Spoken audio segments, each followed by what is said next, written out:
Fall in, Polk County. This is today's veteran.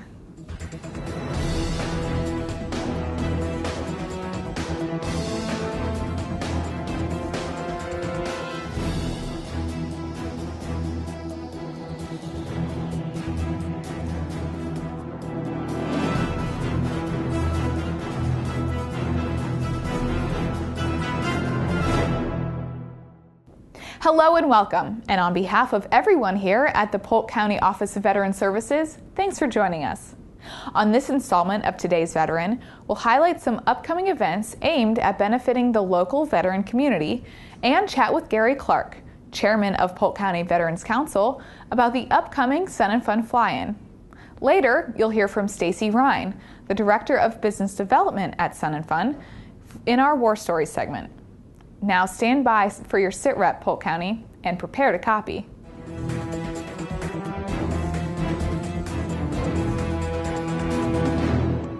The Veterans Administration announced on 13 March that a new automation procedure will cut processing times for the post-9/11 GI Bill by more than half.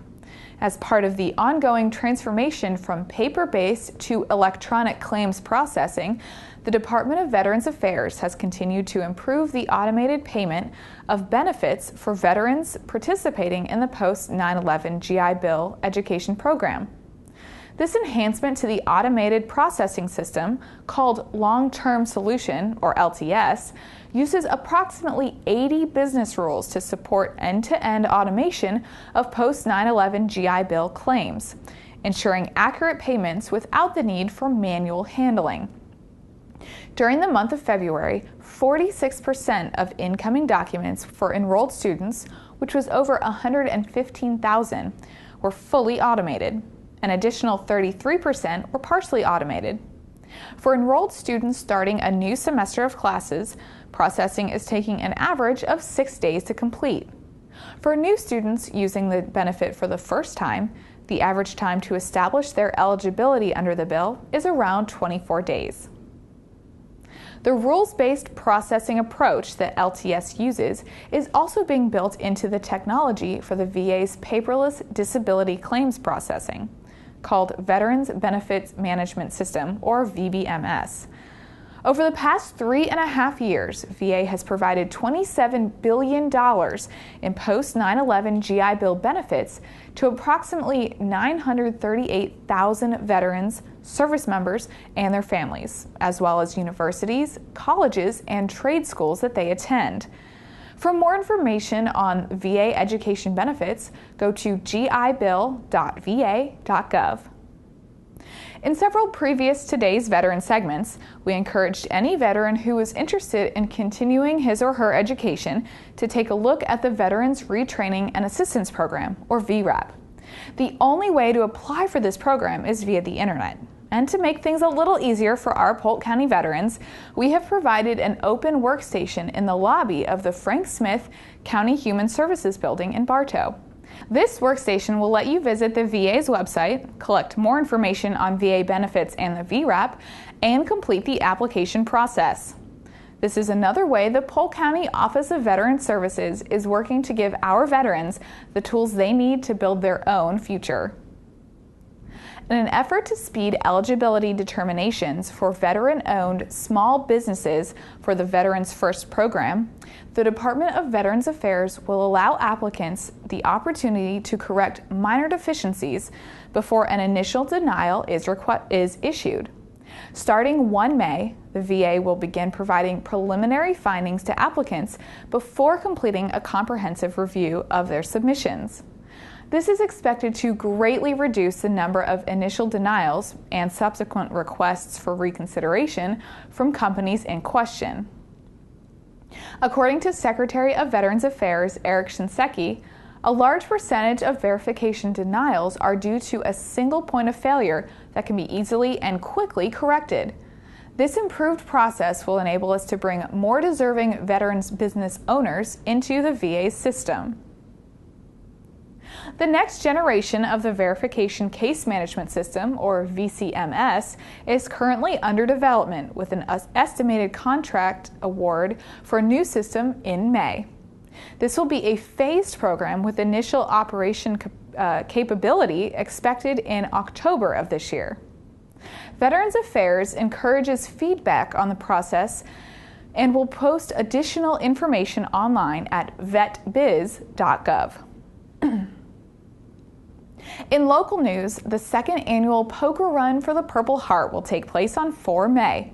The goal of the run is to raise funds that will be used to provide continued service to local combat wounded veterans.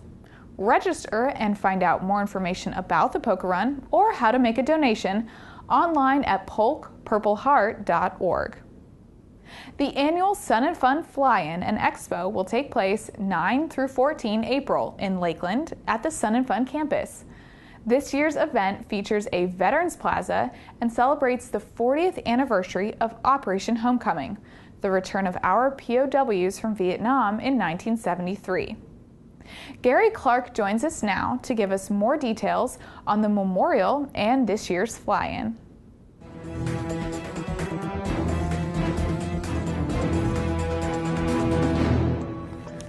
Hello and welcome to this edition of Today's Veteran. I'm your host, Tim Kirkhart, and today we're going to talk about an upcoming event that, and I'm going to introduce a gentleman who needs no introduction in the circles of Polk County veterans. This is Gary Clark, retired Colonel, U.S. Air Force, and the chairman of our Polk County Veterans Council. Welcome, Gary. Well, thanks, Tim. Good to be here.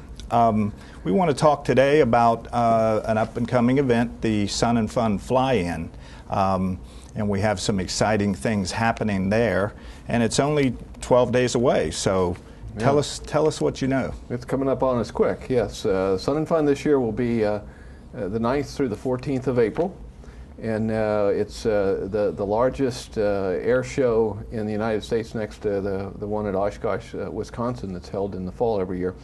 And we're really excited this year. We're doing something a little bit different. We've been invited by the Sun and Fun staff to participate in a way we've not participated before, and that is we're going to sort of have a veteran, what we're calling a Veterans Plaza at the Sun and Fun Fly-In as a major display, and a major focus at the plaza this year is going to be a recognition of the 40th anniversary of Operation Homecoming from the Vietnam War, and that's the period, that's a time at which the POWs came home from Vietnam. For those of us that are old Vietnam vets, that was a very memorable time for us to see those guys come back, and unfortunately a large number of them didn't. So at the event at Sun and Fun this year, we're going to have some memorabilia from Vietnam. We're also going to have some programs with individuals participating who were actively engaged in the Vietnam War and some of the more significant things that went on. We're going to have displays there by a number of Vietnam groups, but in addition, we're going to do some seminars. We've got so, like I say, some Vietnam veterans coming in that'll be talking about some of their experiences. Air America, which operated in Southeast Asia during a lot of that period of time, will be present as well. But we invite all veterans to come out. We're going to have a number of veteran support agencies. The Polk County Veteran Service officers office will be there represented. We'll also have the Veterans Administration medical van will be there as fully manned with folks to assist veterans that might need some help. So it's an exciting time that we're going to be doing. We expect somewhere in the neighborhood of approximately 200,000 plus people during that period of time from the 9th to the 14th, and we're looking forward to it. We hope a lot of the veterans are able to turn out and enjoy the fly-in. There's a lot of activity that'll be going on, so okay, we're looking forward to that. Can you tell the audience some of your recollections of this Operation Homecoming? I know it took place 3 months in 1973, and we had a number of POWs return.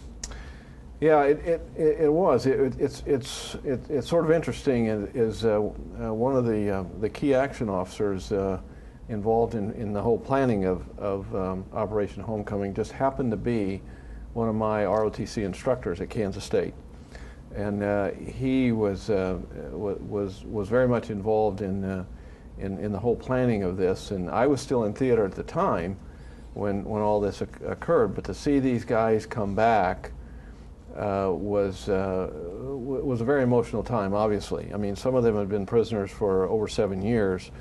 Others in the 5 and 6 year period, and of course a number of them who never did come back, sadly. And then the other recollection I have is a few years later I had the opportunity to participate in a banquet in San Antonio that was really held in honor of all those who came back, at least on the Air Force side, the pilots that came back and were requalified. They requalified in San Antonio to get their flight, to get back on flight status. And we had a formal banquet in San Antonio at Randolph Air Force Base, and the guest speaker that night was Henry Kissinger.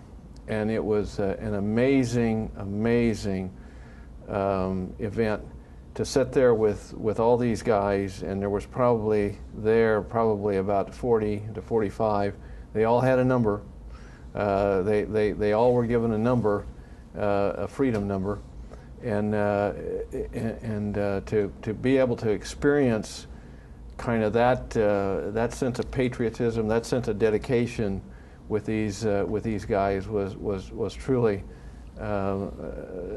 moving, and so it just kind of validated everything that they'd been through to some extent, but it also gave us a chance to show our appreciation for what they had done. Now, those of us that didn't experience that, it's difficult for us to understand. And I had good friends. Afterwards who were POWs, and it's amazing to see their outlook on life in the way they approached each day. And it's something I think we need to remind ourselves that each day is precious in whatever we do, but particularly for those of us for those that are in the military, each day is precious. Right. So. Right. Now, I understand that this year the Veterans Plaza is a little bit different, because before we had veterans groups and activities at the Sun and Fun, but we did not have a recognized Veterans Plaza. Can you tell us a little bit about how that's true. It came about in a couple of ways. The executive director of Sun and Fun is a retired Navy captain by the name of Lights Lenholtz, and Lights wants to tremendously expand on the activities that go on in Sun and Fun, and it's a year-round effort now. I mean, there are camps for kids, there are programs going on at Sun and Fun all the time, year-round, and so it's a very active, activity-oriented operation now, with a focus on aviation. Of course, we have the Central Florida Aerospace Academy there on the campus. They get support. We recently had a FedEx gave us a 727 aircraft that we will convert into a classroom for use there at the Central Florida Aerospace Academy. We also have, of course, the Air Museum there, the Florida Air Museum on that same campus. So there really is a lot of aviation-related activity that is comprised both on the educational side as well as what we might call the reminiscing side as well, and so it's a great operation. By sort of having this Veteran Plaza focus, we hope it will emphasize to those military folks, particularly those who have been involved in aviation, but others as well. It'll emphasize to them how valuable this whole program is there at Sun and Fun, and to aid and as an assistance that they can give to Sun and Fun is to participate and be a resource to the young people who might be interested. A number of these young kids who are high school age at the Aviation Academy, it's an adjunct of Kathleen High School in Lakeland. A number of these kids are getting their pilot's license. And they're actually, in fact, the day that the FedEx turned over the airplane, 3 of these young people flew in formation over the event. I mean, these are teenage kids. Outstanding. And so it's quite impressive to watch that. The other end of the spectrum I would emphasize as well is this year we're going to have presence there of Honor Flight, and the Honor Flight program is incredible. The Honor Flight program started a number of years ago, but the whole idea is to take World War II veterans at no cost to them to Washington to have an opportunity to visit the World War II Memorial in Washington. On the 16th of April this year, we will launch out of Tampa St. Pete, and we're part of the West Central Florida chapter of Honor Flight. We will launch the 9th mission, taking World War II vets up to Washington. And then in May, there will be the 10th mission. And there are 500 World War II vets on the waiting list wanting to get to Washington to see their memorial. And as you know, I mean, we're losing these folks at the rate of 900 to 1,000 a day. And so time is of the essence. And what we want to do, our goal this year is to make sure all 500 of these folks get to Washington to see their memorial. And one of the things we're going to do is we've worked out with Honor Flight, with Sun and Fun, and with Allegiant Airways, a flight that's going to launch out of Lakeland on the 9th of November. We've made this arrangement, and what we want to do is to have as many Polk County World War II veterans who have not had the opportunity to participate in Honor Flight be on that flight. And so we're going to encourage people to be, if you can, be a guardian and make a contribution to be able to do that. Or if you can't do that, make a donation to the West Central Florida chapter of Honor Flight to help do this. Usually the airline, in this case Allegiant, is very generous to us. The only thing we usually have to pay for is the fuel. The crews are volunteer. They donate the aircraft to do this. So it's a great outreach, and Allegiant has been a great partner. Other airlines have done the same thing, have helped us, but Allegiant has had the majority of the flights thus far.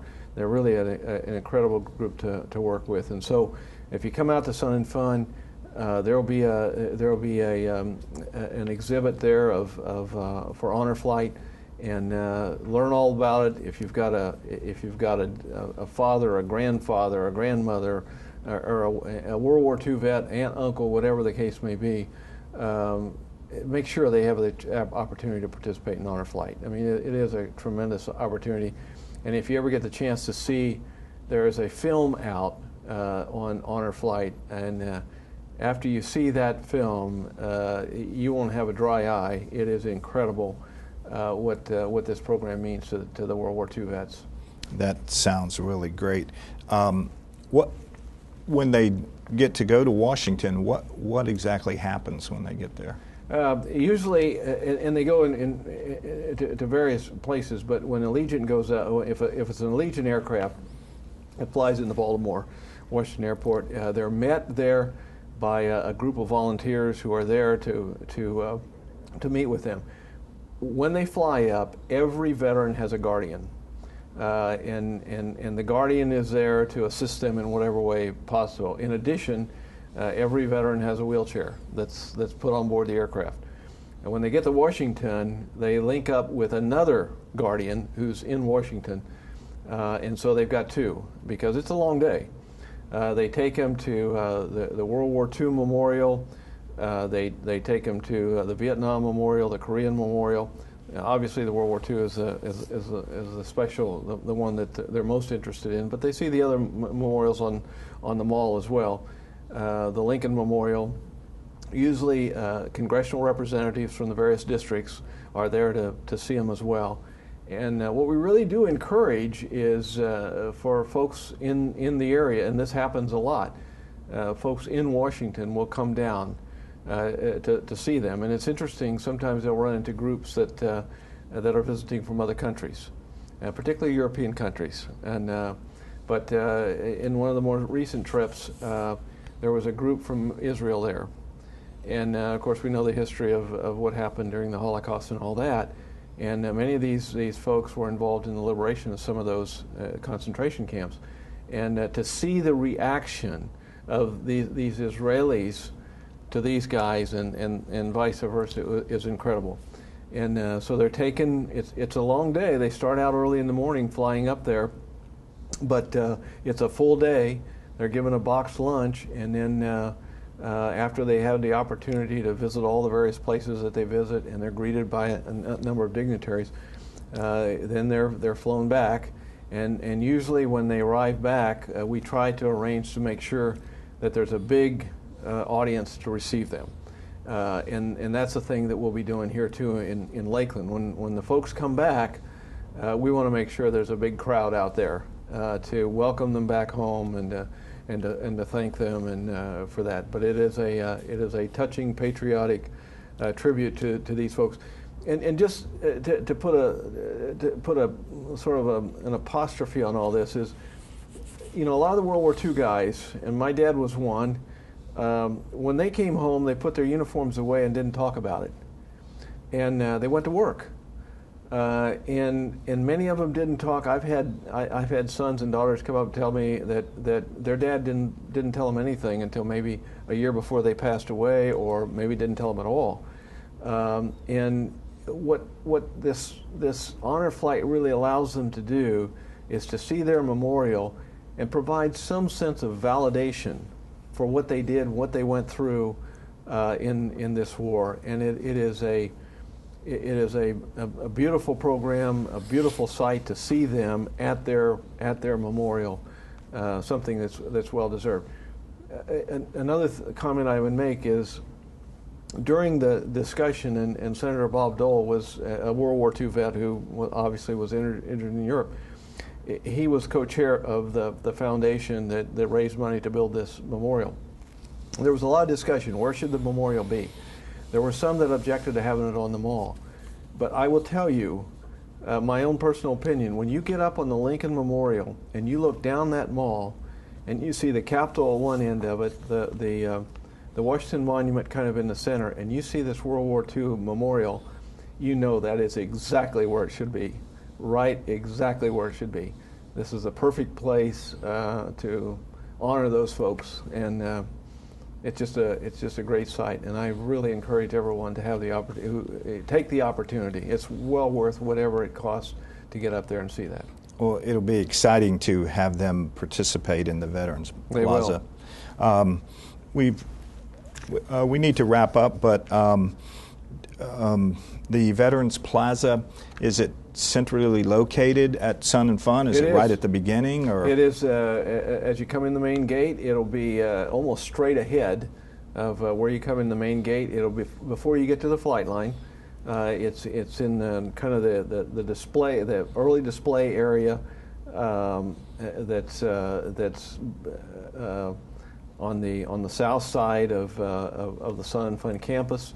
And it's right off of Doolittle Road, if anybody knows where Doolittle Road is. But Doolittle is the main entrance to Sun and Fun, and it is right off there. It's during normal duty hours, if I can use that term. The Aerospace Academy uses that as a PT field, and so we'll be right there in that area. So, in summary, we are looking at the 9th through the 14th. 9th through the 14th. That's and the right. Hours of operation for? Well, they'll say it generally starts around 8 o'clock, and we'll certainly be there at 8 o'clock. But then there's night shows that go on too at Sun and Fun. But usually most of the activity is between 8 and 5. Sometimes 6, depending on some of the other activities that are going on. But we'll have people there probably into the early hours of the evening most of the time. Okay. So we're looking forward to it. Well, Gary, we want to thank you for being on the show with us and telling us a little bit about the Sun and Fun, and we're excited for the Veterans Plaza and for the opportunity to attend, and we'll be there also. Great. Good to have you, Tim, and we're looking forward to it, and we really want to have those Vietnam vets come out because it's in honor of them. Okay, thank you. So, okay, thank you. We would like to invite you to support the veterans and all the activities at Sun and Fun. And whether you're a veteran or not, come out and have a good time.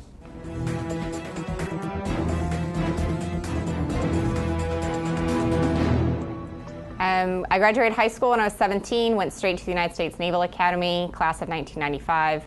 Graduated in May and got my wings November of 97.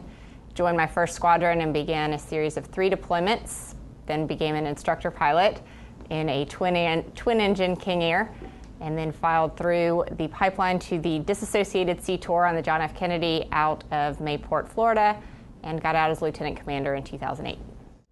Entering into the Naval Academy, I always appreciated the fact that you made friends for the person's character.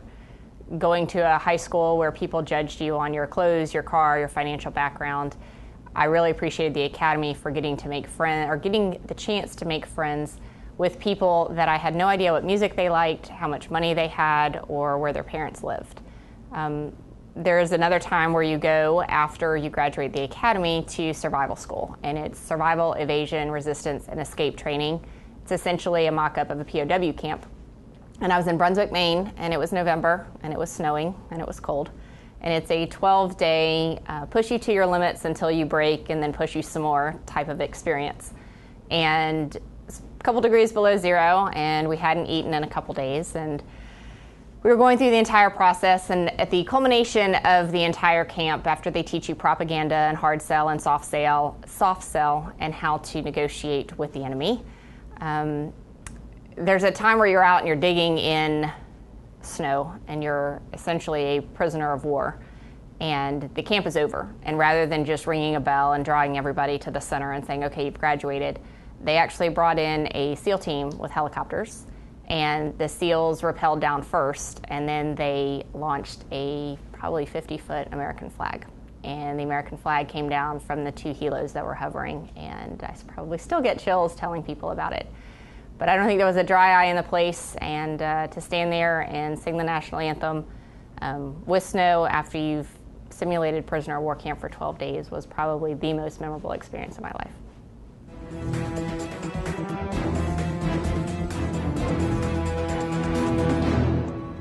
Remember, for help and information regarding claims, benefits, and services available to veterans and their families, call the Veterans Service Office or log on to the Polk County website. That's all we have for this edition of Today's Veteran. I leave you with the words of General George Patton. A good battle plan that you act on today can be better than a perfect one tomorrow. We'll see you again next month.